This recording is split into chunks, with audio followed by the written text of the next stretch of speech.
बना सकते हैं क्या? तो एक बात पहले भी कही और आज फिर कह रहे हैं, बड़े सावधानी से स्मरण करिएगा उस बात का। शिव महापुराण की विदेश्वर संहिता के अंतर्गत लिखा हुआ है, ब्राह्मण सफेद मिट्टी के शिवलिंग का निर्माण कर सकता है।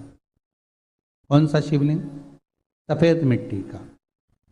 महाराज, वैश्य पीली मिट्टी के शिवलिंग का निर्माण कर सकता है। क्षत्रिय लाल मिट्टी के शिवलिंग का निर्माण कर सकता है और शूद्र काली मिट्टी के शिवलिंग का निर्माण कर सकता है।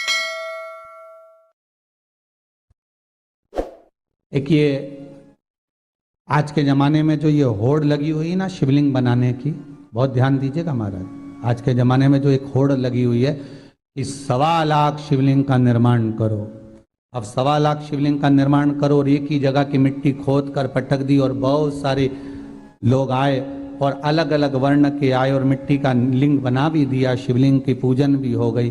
पर शिव महापुराण आज्ञा नहीं देती। शिव पुराण कहती है आपका जो वर्ण है उस वर्ण के हिसाब से आप भले 1.25 लाख मत बनाओ, एक शिवलिंग बनाओ। भले इतना बड़ा शिवलिंग नहीं बना सकते, इतना सा बनाओ, पर जो शास्त्र रीति से कहा गया है उसके अनुसार बनाओ तो फल भी तो मिलना चाहिए। अब तुम 8 दिन से लगी, पूरे सावन के महीने में तुमने शिवलिंग बनाया, पूरे सावन के महीने में तुमने शंकर जी की पूजन करी, पूरे सावन के महीने में तुमने शंकर का शिवलिंग बनाकर आराधना करी, पर शास्त्र कह रहा है, लॉकडाउन से अभी तक हर बार हमने कहा है कि अपने वर्ण के हिसाब से शिवलिंग का निर्माण करो। ब्राह्मण हो श्वेत मिट्टी का बनाइए, अगर वैश्य हो पीली मिट्टी का बनाइए, क्षत्रिय हो लाल मिट्टी का शिवलिंग बनाइए और शूद्र हो तो काली मिट्टी का शिवलिंग बनाइए। और ध्यान देना, अगर मान लो ये मिट्टी हमको नहीं मिलती है, ये मिट्टी हमें प्राप्त नहीं हो रही है, तो उसके लिए भी वर्णन करा गया कि जब आप ब्राह्मण हो और आपके पास में सफेद मिट्टी नहीं है तो उस शिवलिंग पर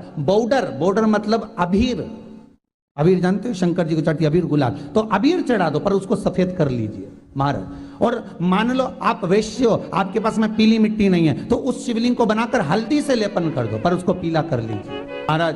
अगर आप क्षत्रिय हो, आपके पास में लाल मिट्टी नहीं है तो शास्त्र कहता है महाराज जी शिवलिंग बनाओ, मिट्टी का मना नहीं है, पर उसके ऊपर लाल चंदन लपेट दीजिए आप।